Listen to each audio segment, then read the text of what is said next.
Alhamdulillah alladzi khalaqa sab'a samawatin tibaqa ma tara fi khalqir rahmani min tafawut farji'il basara hal tara min futur. Asyhadu an la ilaha illallah wa asyhadu anna sayyidana Muhammadan abduhu wa rasuluh la nabiyya ba'dah.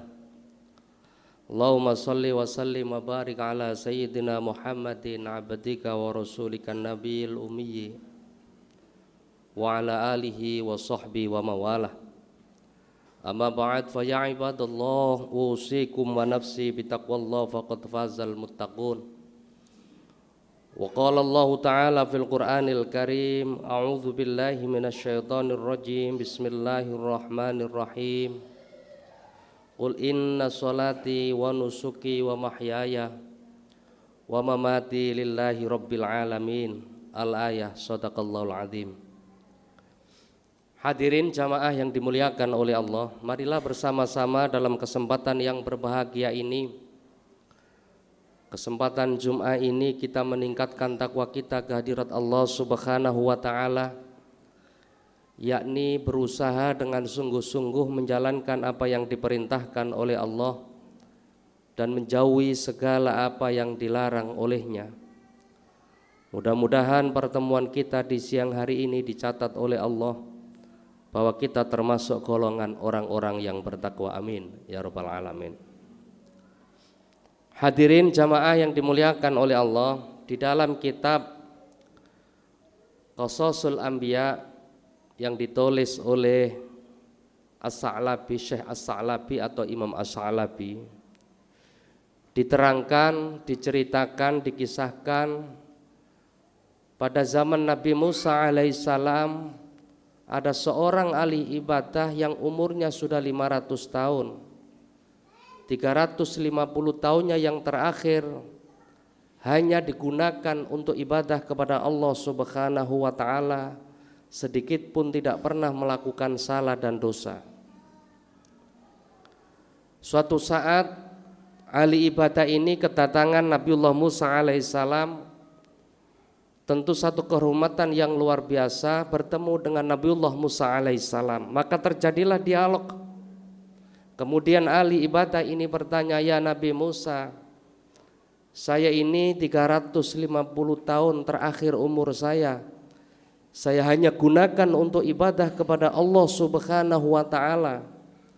Kelak kira-kira di akhirat saya ini termasuk salah satu hamba Allah yang akan dimasukkan surga atau masuk ke dalam nerakanya.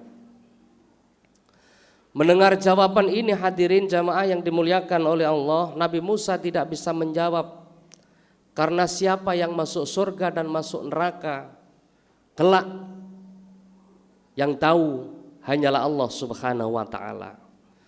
Maka orang ini pun menyampaikan kepada Nabi Musa, ya Nabi Musa, engkau adalah Rasul Allah, engkau adalah utusan Allah, tolong tanyakan kepada Allah, saya ini kelak di akhirat posisinya di mana, tempat saya di mana.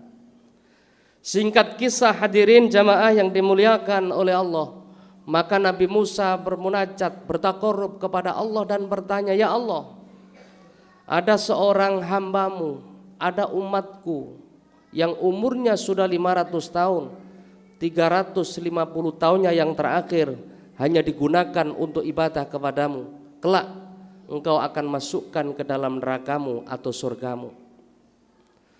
Dijawab oleh Allah, ya Musa, sampaikan kepada hambaku ini, kelak takdirnya berada di dalam nerakaku, bukan di dalam surgaku. Maka hadirin jamaah yang dimuliakan oleh Allah, jawaban Allah, tanggapan Allah ini pun diberikan, disampaikan oleh Nabi Musa kepada ahli ibadah ini. Dan tatkala mendengar firman Allah, kalam Allah kepada Nabi Musa, jawaban Allah kepada Nabi Musa, orang ini pun kemudian sujud dan bangkit, kemudian mengatakan, ya Nabi Musa, aku menerima takdirku jika Allah memang menghendaki kelak aku di akhirat masuk ke dalam nerakanya. Tapi aku minta, aku punya satu permohonan, Jika memang tubuhku ini di akhirat dimasukkan oleh Allah ke dalam nerakanya, tolong tubuhku yang kecil ini saat sudah di dalam neraka agar dibesarkan oleh Allah sehingga seluruh pintu-pintu neraka tertutup oleh tubuhku, dan kelak setelahku tidak ada lagi ahli ibadah yang masuk ke dalam nerakanya Allah. Singkat kisah hadirin jamaah yang dimuliakan oleh Allah, ini disampaikan oleh Nabi Musa kepada Allah Subhanahu wa taala. Mendengar ini, Allah kemudian mengatakan, "Ya Musa, sampaikan kepada hambaku ini karena ikhlas menerima takdirku, maka kelak di akhirat dia tidak akan aku masukkan ke dalam nerakaku, tapi akan masuk ke dalam surgaku." Yang kedua, sampaikan kepada hambaku ini karena kerelaanlah yang membuat rahmatku turun kepadanya, rela untuk mengorbankan berbuat baik kepada orang-orang sesudahnya. Ini disampaikan kepada ahli ibadah ini oleh Nabi Musa, betapa bahagianya orang ini mendapatkan kabar ada perubahan takdir Allah Subhanahu wa taala. Hadirin jamaah yang dimuliakan oleh Allah, apa sesungguhnya hikmah yang bisa kita petik dari kisah ini? Pertama, seluruh ibadah yang dilaksanakan oleh seorang hamba, oleh kita semua, idealnya didasari oleh ikhlas karena Allah semata-mata. Inna sholati wa nusuki wa mahyaya wa mamati lillahi rabbil alamin. Sesungguhnya sembayangku, ibadahku, hidupku dan matiku hanyalah untuk Allah, Tuhan semesta alam. Karena itu hadirin, dalam setiap niat yang kita baca, sholat, puasa, umroh, haji dan lain sebagainya, selalu diakhiri dengan kalimat lillahi ta'ala. Tentu ini bukan hanya dimaksud keluar dari mulut semata-mata, tapi juga didasari di satu kesadaran di dalam diri kita bahwa apa yang kita lakukan untuk Allah semata-mata. Yang kedua hadirin jamaah yang dimuliakan oleh Allah, masuk surganya orang, seorang hamba kelak di akhirat, sesungguhnya bukan karena amal kebajikan ibadah yang dia lakukan di dunia ini, tetapi lebih karena rahmatnya Allah Subhanahu wa ta'ala, karena kasih sayangnya Allah Subhanahu wa ta'ala. Rasulullah sallallahu alaihi wasallam pernah bersabda, la yudkhilu ahadan minkum amaluhul jannah wala yujiruhu minan nar wala ana ila birahmati minallah. Tidak ada amalan seorang pun yang bisa memasukkannya ke dalam surga dan menyelamatkannya dari neraka, tidak juga denganku, kata Rasulullah, kecuali dengan rahmat dari Allah Subhanahu wa ta'ala. Kita mungkin bertanya, lalu apa kita, manfaat apa yang kita peroleh dari perbuatan baik yang kita lakukan? Manfaat apa yang kita dapat dari ibadah-ibadah yang kita laksanakan? Maka hadirin yang dimuliakan oleh Allah, jawabannya adalah dengan memperbanyak kebajikan, dengan memperbanyak kita melaksanakan ibadah, maka berarti kita melaksanakan perintah Allah Subhanahu wa ta'ala. Dengan melaksanakan perintah Allah, maka disitulah kita akan mendapatkan rahmat Allah Subhanahu wa ta'ala. Karena itu hadirin jamaah yang dimuliakan oleh Allah, apa yang kita lakukan, kebaikan yang kita laksanakan, ibadah yang kita terapkan di dunia ini, hakikatnya kelak di akhirat adalah agar rahmat Allah turun kepada kita, sehingga kelak di akhirat kita termasuk golongan orang-orang yang dimasukkan oleh Allah karena rahmatnya. Yang ketiga hadirin jamaah yang dimuliakan oleh Allah, dalam setiap ibadah idealnya ada dua dimensi yang diperoleh. Pertama adalah semakin kita dekat dengan Allah Subhanahu wa ta'ala, dan yang kedua adalah semakin kita dekat dengan makhluk di alam raya ini. Kita lihat contoh di dalam Al-Quran,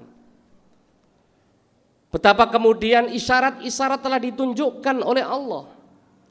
bahwa orang yang melaksanakan ibadah, perintah-perintah Allah tentang ibadah sholat, di sisi lain Allah juga memerintahkan kita untuk mengeluarkan sebagian yang kita punya. Di antara ayat-ayatnya adalah A'udzubillahi minasyaitonirrajim. Bismillahirrahmanirrahim. Waqimus shalah wa atuz zakah warka'u ma'ar rakiin. Dan dirikanlah sholat, tunaikan zakat, dan rukuklah beserta orang-orang yang ruku. Ayat ini menjelaskan tentang perintah sholat. Di sisi lain Allah juga memerintahkan, menyandingkan dengan perintah zakat. Sholat adalah media kita untuk mendekatkan diri kepada Allah, dan zakat adalah media bagi kita untuk mendekatkan diri kepada sesama, terutama kaum mustad'afin. Kemudian ayat yang lain, A'udzubillahi minasyaitonirrajim. Bismillahirrahmanirrahim. Alladzina yu'minuna bil ghaibi wa yuqimunas shalah wa mimma razaqnahum yunfiqun. Mereka yang beriman kepada yang gaib, melaksanakan salat dan menginfakkan sebagian rizki yang kami berikan kepada mereka.